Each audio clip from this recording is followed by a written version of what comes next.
Nenhuma variedade de cannabis em uso agudo teve um impacto significativo sobre os sintomas obsessivo-compulsivos nesse estudo. E o placebo, por incrível que pareça, foi melhor do que o CBD e o THC. Melhorava mais a ansiedade nos primeiros 40 minutos após o uso.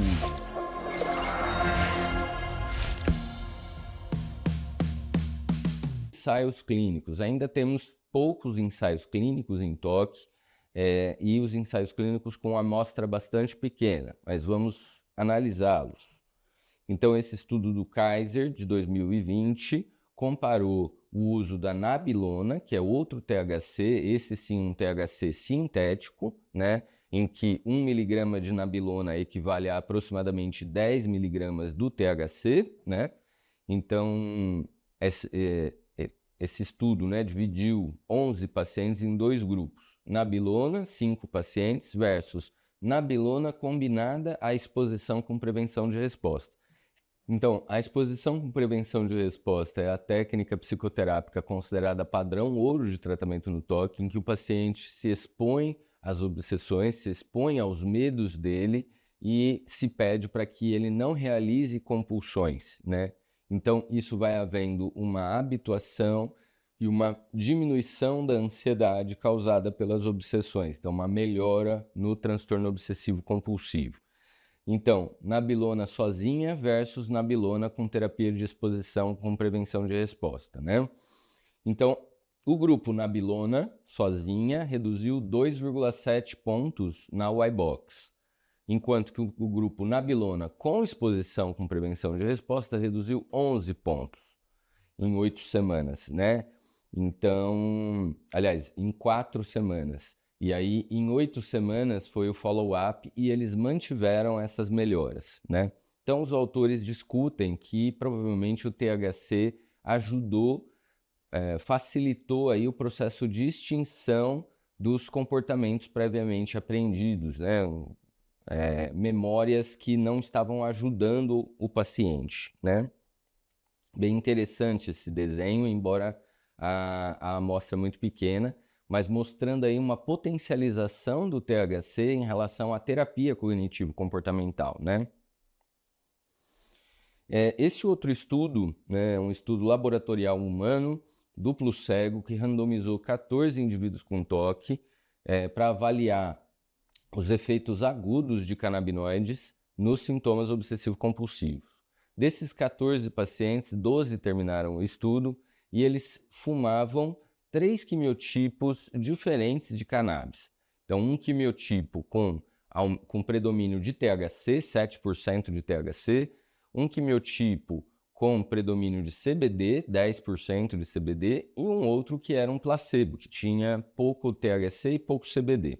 Os participantes fumaram em ordem randômica, crossover. Então, eles fumavam em uma sessão, eles fumavam um dos quimiotipos, passavam 2 semanas de washout, na outro encontro eles fumavam outro quimiotipo e no outro encontro o terceiro quimiotipo.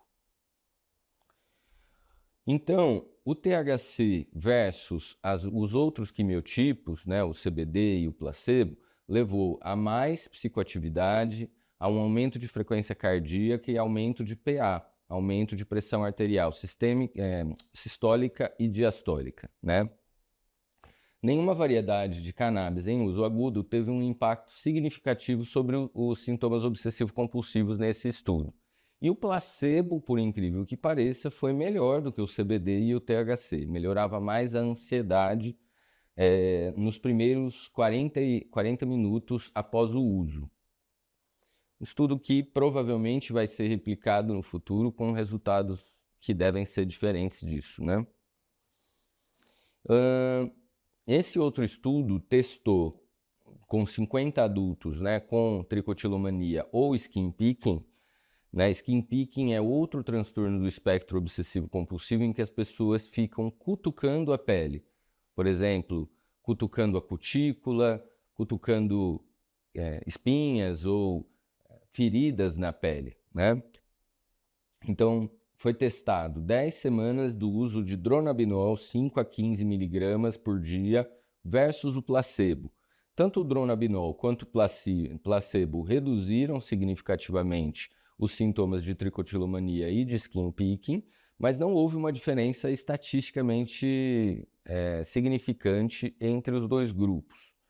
No fim da semana 10, a taxa de resposta foi diferente, né? Apesar de a redução dos sintomas não ter sido diferentes, a taxa de resposta foi diferente. No grupo dronabinol, 67% dos pacientes responderam.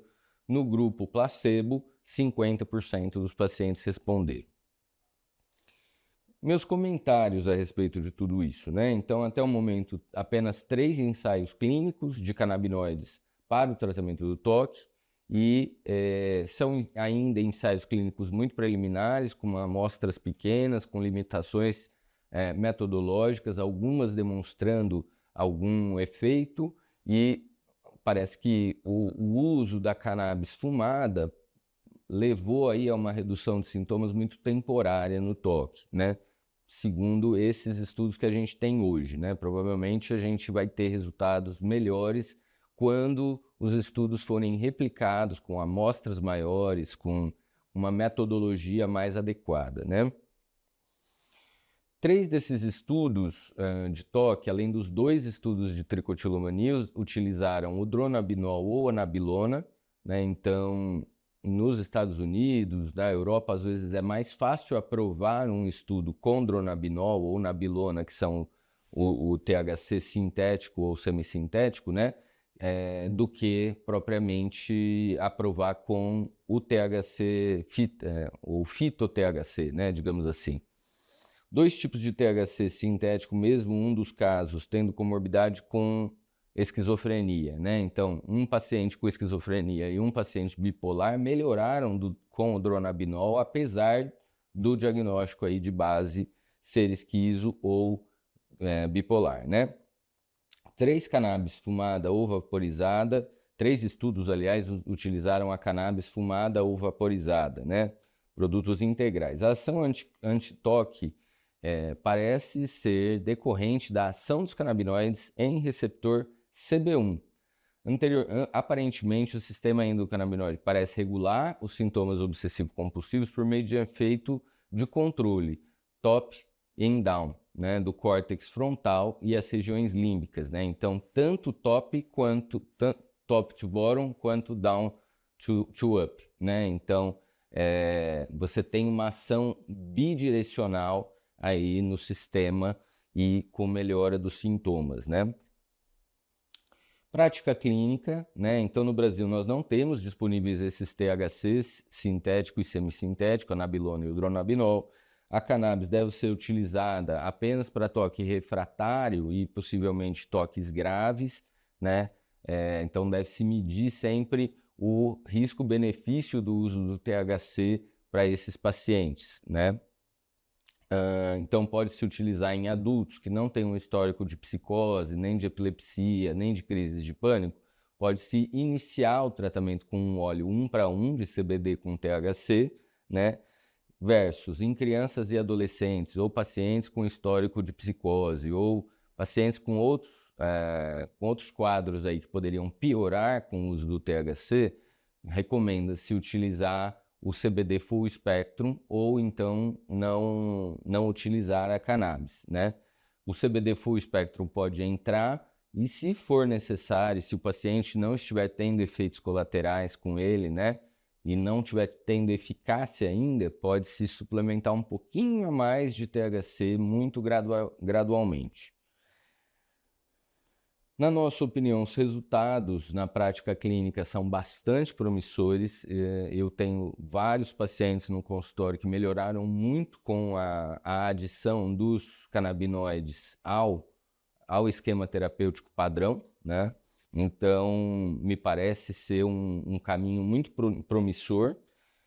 E para muitos pacientes também é possível reduzir outras medicações, né? Então, uma resposta anti-TOC significativa e parece ser dependente de receptores CB1, porque ocorre com o THC e não com o CBD, por exemplo.